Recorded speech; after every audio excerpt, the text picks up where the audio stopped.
Good day, dear listeners. Steve Preda here with the Management Blueprint podcast. And my guest today is Mark Bealin, the founder and principal of SearchLab, that offers local SEO and paid media services to small and medium-sized businesses, combining large agency capabilities, but with the enhanced attention of a boutique firm. Mark, welcome to the show. Hi, Steve. It's good to be on with you. Looking forward to this. Yeah, good to have you as well. And I'm all into exploring what new in the SEO and paid media world. But let's start with your journey. How did you end up founding an agency, a digital agency? What journey brought you to this point? Yeah, so it starts basically around the Great Recession. So I was interested in this kind of thing as a kid. I used to trade baseball cards. I used to mow lawns. And so I've always kind of gravitated toward this sort of thing.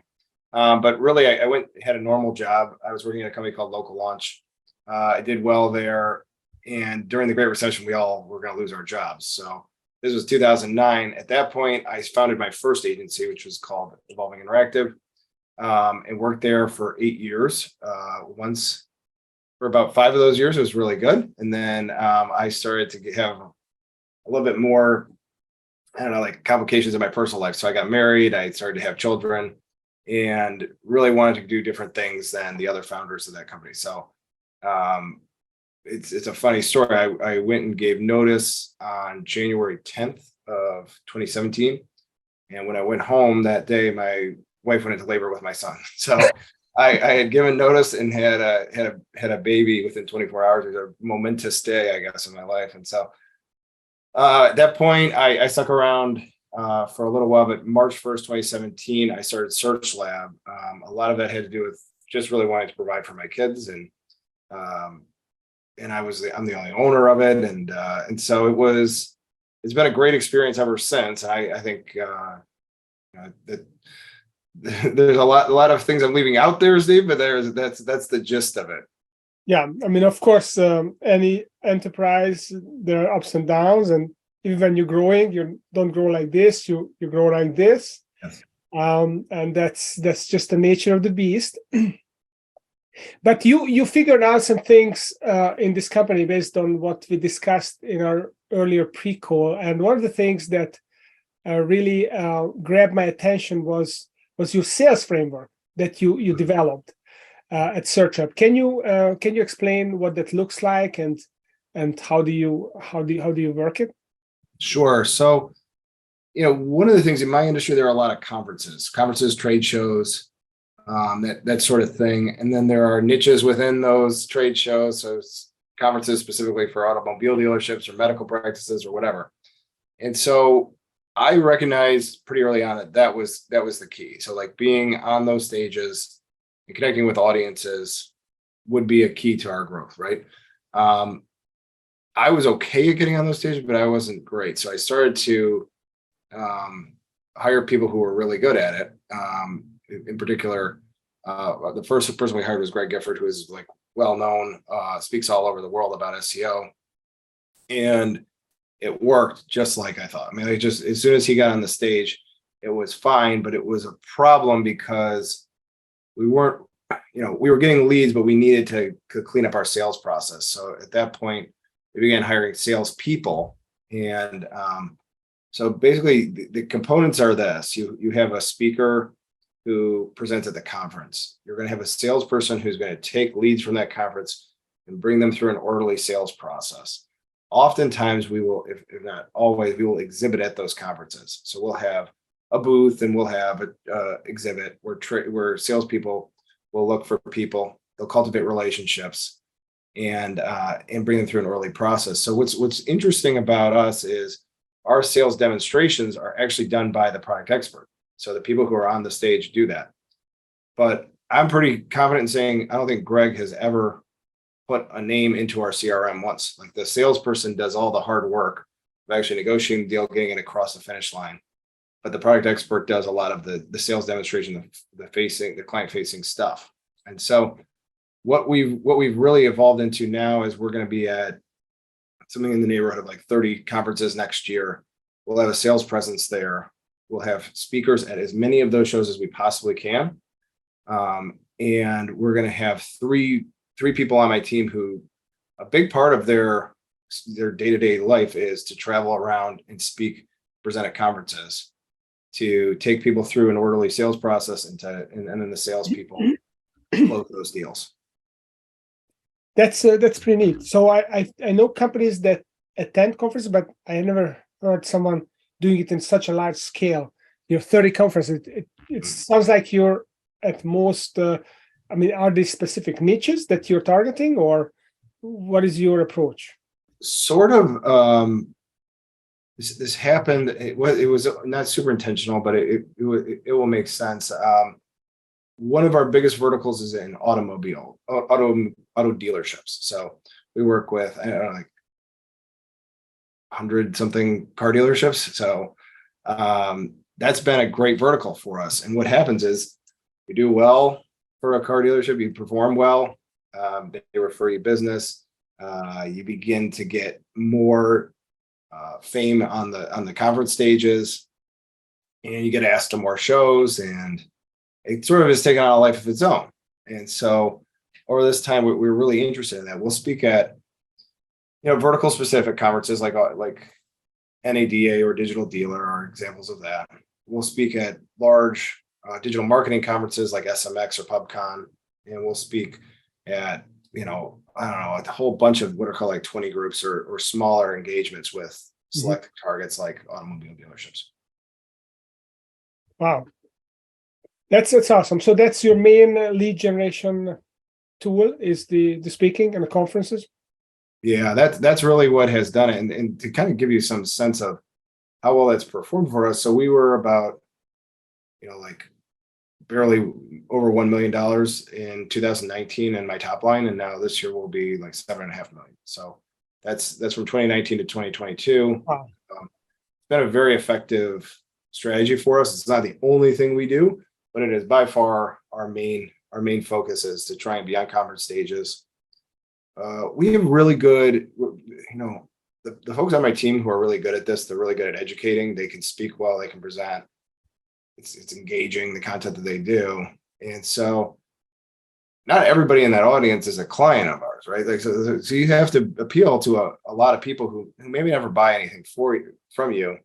And that's okay, because there's enough people there that will become customers that it's worthwhile. And then getting on the stage, is it all about word of mouth and customer referrals, or how do you get on the stages?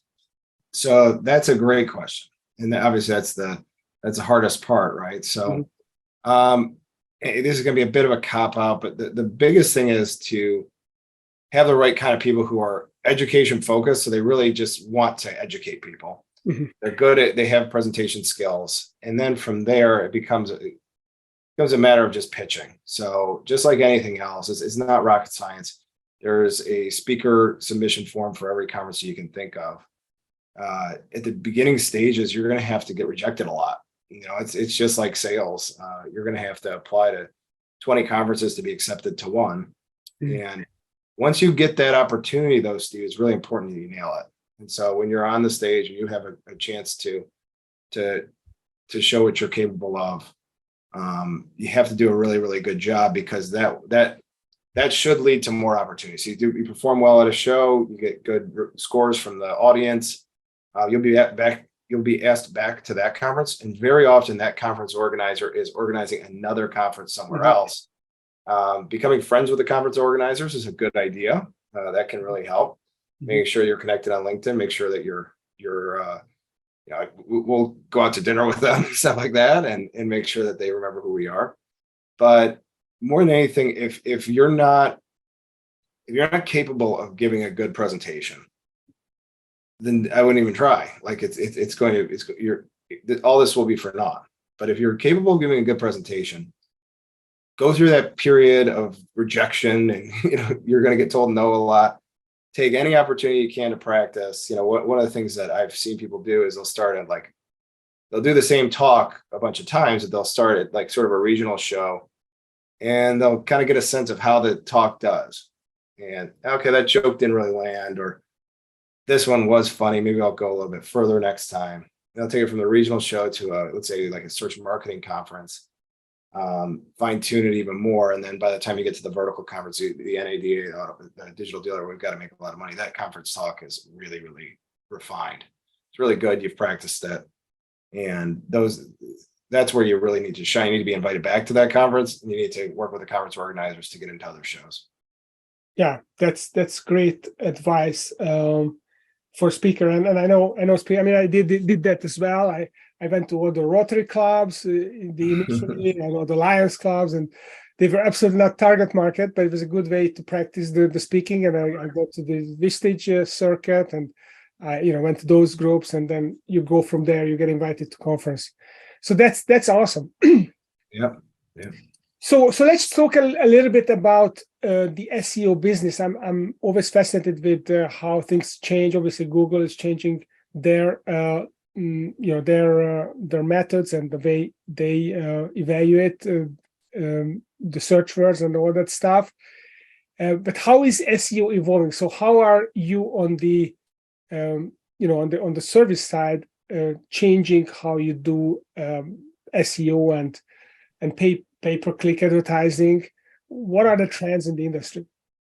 Yeah, so it is a constantly changing industry, and we have to stay on our toes and make sure that we're on top of things. But in big ways, it doesn't change dramatically. But in the last couple of years, one of the things that has happened a lot is that Google has changed the SERP, so the search engine results page itself. If you look at, you Google the same term 2017 or 2018, and you do that same search today, the search engine results page will look different. It just will. So there's more features. Mm-hmm. And what Google is interested in is having a more immersive experience, is their term, immersive. So where it used to be you would Google and they just want to get you off their site, right? They want you to click on another site and go. Now they're interested more in having you stay on that site. And so I'm a local SEO. And so that means I care about brick and mortar businesses or businesses that service a specific geographic area. Think of like the trades, right? Yep. And so for us, this has become this isn't super new, but it has become hugely important to take care of Google Business Profile, which was formerly known as Google My Business, because when people search for you, all the information, all this pertinent information that Google has gathered will appear on the right side of the search engine results page in what's called the knowledge panel. And so Mike Blumenthal, who's a famous local SEO, has coined the term Google is your new homepage. What we're finding and what has really changed in the last couple of years is that people are doing a search. They call it a zero-click search. So people are not clicking on a website. Mm-hmm. They'll do a search. They'll figure out what they wanted to figure out, and they will never visit a website.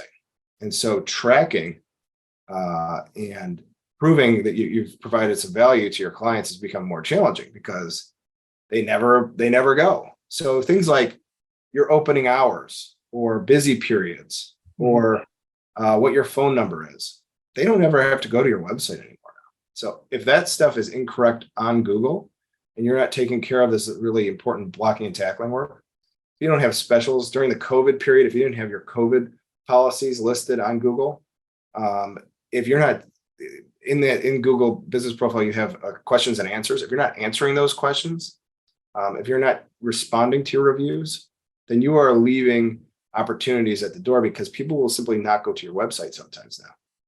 And so they're going to use the information that Google has to make a buying decision.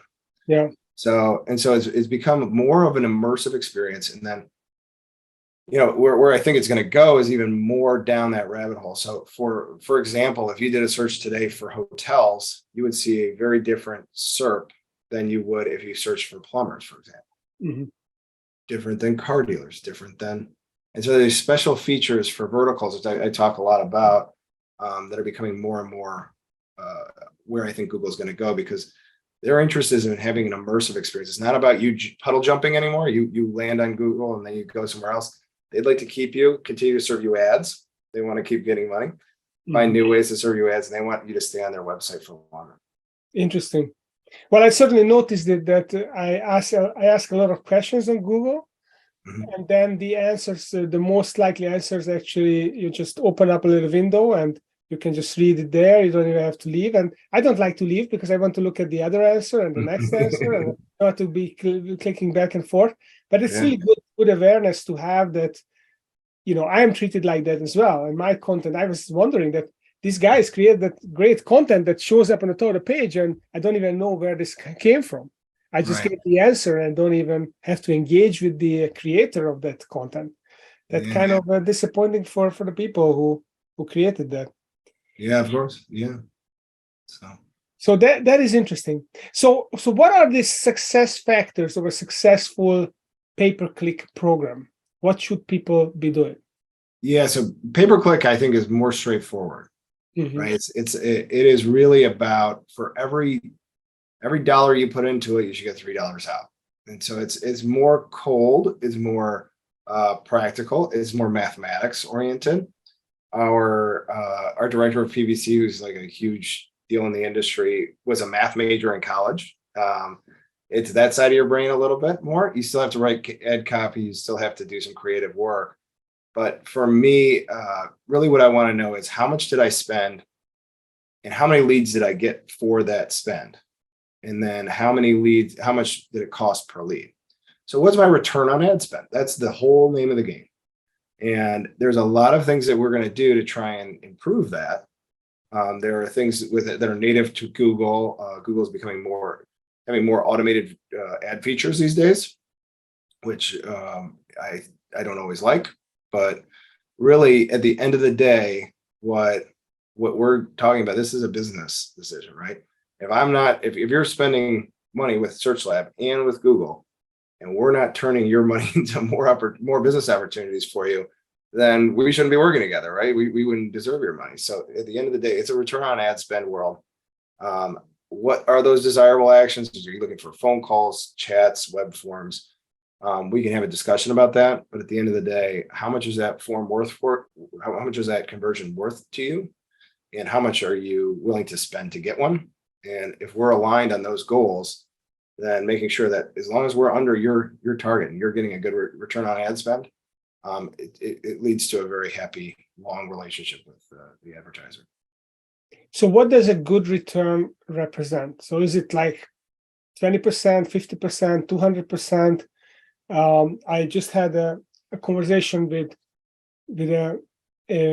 one of my guests who is running a firm, direct mail agency, and they can get a 13x return on expense. So what constitutes a good return for someone's advertising, given also the risk of maybe that's not repeating or not being sustainable?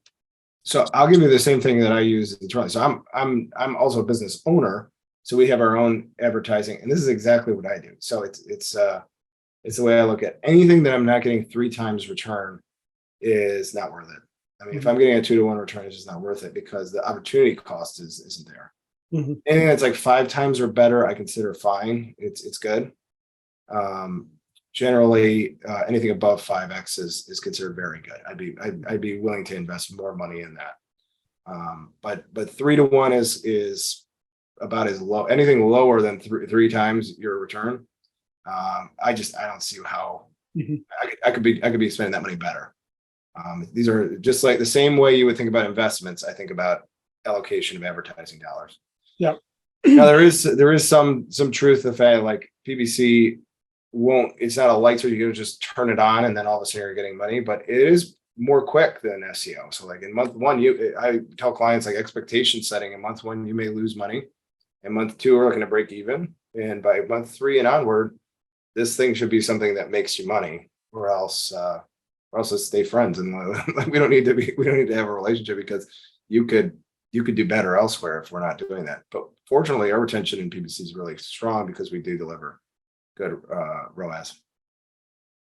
So what I heard from some people is that SEO works for certain types of businesses. For example, local SEO is definitely something that is more engineerable, if that is a verb. Whereas SEO for some businesses, like business to business type businesses, consulting, is harder to make profitable. Is this true? Yeah, I mean, that's probably true. I would need more examples.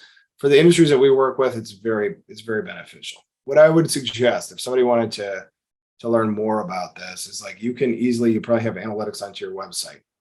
How are you getting leads today? Mhm. And I would venture a guess that you're probably getting leads from people who are finding you organically on a search engine, or unless you have a huge PPC budget. And so it becomes something where it's almost like you have to take care of the basics no matter what. It's just so important because this has replaced, for local businesses, this has completely replaced the yellow page. This has completely replaced print as the place for people to find local businesses. And so, I would say there may be examples where SEO doesn't matter as much. I know people who don't really care about their website, like entrepreneur friends of mine, stuff like that's just not their thing. But for many, if not most, small businesses, you neglect your organic search at your own peril. I mean, it really is where the competition is happening. And if people are trying to decide, are they going to buy from your business or competitor's business, chances are they're going to go to Google and they're going to get on there and start to look up things and start to do some searches. It may not be for everything, but chances are, more times than not, that's how their behavior is going to work. So is this a matter of having something that's a major category where people have the awareness that they have to search for that category? So plumbing is kind of an obvious one. My toilet is clogged. I look for a plumber, right? Yep. It's very obvious, and I want someone local because I don't want to wait for a week. It's not worse than for anyone to come from a distance. So it's going to be a local plumber. I put in plumbing. That's simple. But what if it's like business coaching? There are so many different business coaches. How do you search for that, or how do you Yeah. get into the mind of the person searching? What are the search words that you're gonna give to them, and how local have to be? They have to be. So how do you see that? I mean, Yeah. So a lot of this is what you're going to do some research, right? You're going to like actually look at how are consumers working to find services like you provide. So if you're a business coach, chances are you could use tools, you could use Google itself, and you can find out a long list of words that are topically related that people are using to find your product. Okay, you can use a PPC campaign if you want to augment that research. So you get real data about exactly how people are searching. And I'm not just talking about the last search that they do, like business coach near me. I'm talking about like, how do I know if I need a business coach? mhm.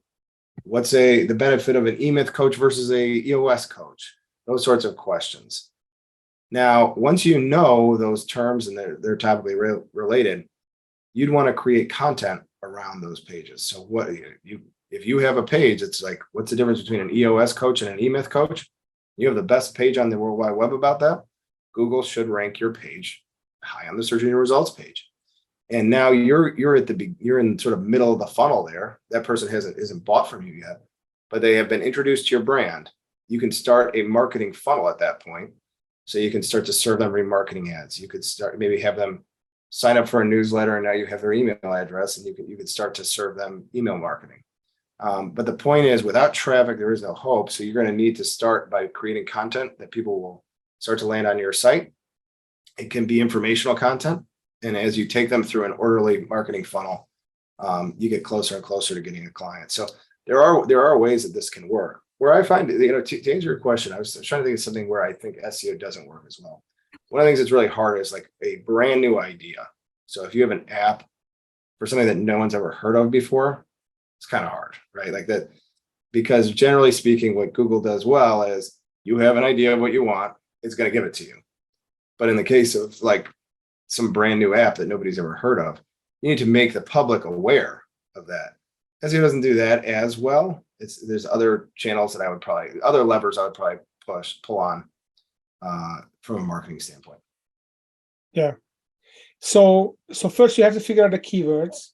Mhm. Then you generate the questions that answer or that include those keywords and that are likely being asked. And then you create content to answer those questions. Yep. And then you channel it into a funnel that's a multi-step process. It's pretty elaborate. Yeah, it's pretty elaborate. Yeah, but that's the idea. People think there's a misnomer about how people search. So people think you search for a Jeep dealer near me, and then you get your car, and that's it. But really, Google found in a study that people did 66 searches before they bought a car. So they did 66 times the average person. There's one story of like somebody who did some impossible number of searches before, like 300 searches or something like that before they ended up buying a car. What happens a lot is you are going through that awareness phase. You're trying to figure out, what's the right kind of car for me? What are the options out there? At every step of the way, as SEOs, we want to connect with that customer. PPC totally different. PPC, I want to get you when you're about to buy, you're ready to buy, and I want to be the last click that you have usually, because it's just too expensive. But with SEO, I want to get you at any phase of your buying journey, and then take you through a process, because once you're on the site, we can make all kinds of decisions. We can serve you remarketing ads. We can do, we could have easy calls to action on the site to get you to sign up for newsletters or anything like that, test drives, everything like that. So as long as you're on the site, we can start this kind of marketing machine, but without the traffic, there's no hope. Yeah. Okay, that's super valuable context for this whole exercise of being seen on the internet. Right? It's not about pushing; it's about pulling. And how do they even recognize me? And what is the thought process? It's reverse engineering the buyer journey so that we get into their heads. What are they going to, the steps that they're going to take to get here, and how do we build out our infrastructure to serve them along the way? That's pretty cool. So before we wrap up here, I'd like to ask you about your podcast. You have a podcast called Suds Search. So why did you start this podcast, and how does it help your business? So I'm glad you asked. Thank you. So Suds Search it's my favorite thing I do. I started this agency. Our office was located in a neighborhood in Chicago called North Center. So basically what my neighborhood was microbreweries and agencies.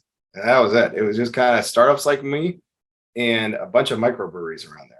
So after work, you could kind of just go get a beer, and you would run into, somebody's just like an expert at content marketing or web development or something like that. Mm-hmm. And we'd have great conversations. As you can imagine, we're talking about our work. We're in the early stages of starting companies. And so we're just full of passion. And you have a couple of beers and you have a really lively conversation, right? And I thought, if we could have a show about these conversations, I would like to watch that show. I think that would be a good show. And so that's how we started up. We would go to the pubs and breweries near my neighborhood. We'd ask them if they could, they usually look nice. So we would have a video component to it, and we would sit in those breweries, have a couple of beers, and talk about whatever that guest was really good at.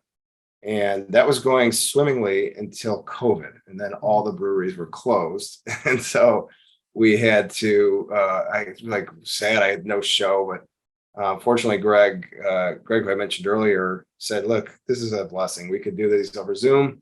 We'll keep having beers. So there's a little bit of a tribute to the place where we were, but we can scale this a lot easier over Zoom and talk to people all over the world. So that's exactly what I've done. I've talked to people in many different countries. If I had a list of all the people in SEO and PPC who I wanted to talk to at the beginning, I've gone through all of them. It's over 100 episodes now, and it's a very popular and I think meaningful podcast. I'm really proud of it, and we're going to keep going for a while here. So it's been a labor of love for sure. That's awesome. Well, congratulations. That's awesome. And it's a thematic one as well. Lots of podcasts, they are just talking about general experiences and not have a theme, but I love it that you have the search as a theme. So anyone who wants to immerse themselves into the search world, then it's a great place to start. Yeah, exactly. So do check out Suds and Search with Mark Bealin, and also where else can people find out about what SearchLab does, what you do, how can they connect with you? Yeah, thank you. So we're very active. My company is very active on all the major social media platforms, in particular, Twitter and LinkedIn are kind of my personal preferences. That's usually where I go. Facebook and Instagram are more for my kids and my personal life. So Twitter and LinkedIn are kind of my business outlets. On our company blog, every single week we have a video series that comes out on Tuesdays from Greg called Local Search Tuesdays. They're very short, 3 to 5 minute clips about something going on in the industry. And then my video series comes out on Thursdays, Suds Search, which we talked about. I would appreciate anybody who would subscribe to those two things. And we're all over. So we usually promote, if you're interested in attending any of these conferences or where we're going to be, we usually do promote what conferences we're going to be on our social media. And so I'd love to see you at a show, or anybody who's watching, see you at a show or talk to you online. I just love talking to businesses. And so anything I can do, I'd be happy to help. That's awesome. Well, definitely check it out. I mean, Mark obviously knows his stuff around searches, and like it or not, we all have to learn it, right? That's the future. It's not going to go away. Mm-hmm. So we better embrace it and get better at it, myself included. I have to give myself a pep talk on this one as well. Yeah. So Mark, thanks for coming. So Mark Bealin, the founder and principal of SearchLab. So check him out, check his company out. And if you like the conversation, then you can find the transcript on mbppod.com, which stands for Management Blueprint. So mbppod.com. You can find the show notes, past episodes, future episodes. And if you'd like a custom business operating for your business, then visit stevepreda.com and you can download my books and test your company as well with a survey, a journey assessment. So thank you for tuning in, and stay tuned for another exciting entrepreneur coming up in a couple of days. Thank you. Thanks, Mark. Thanks, Steve.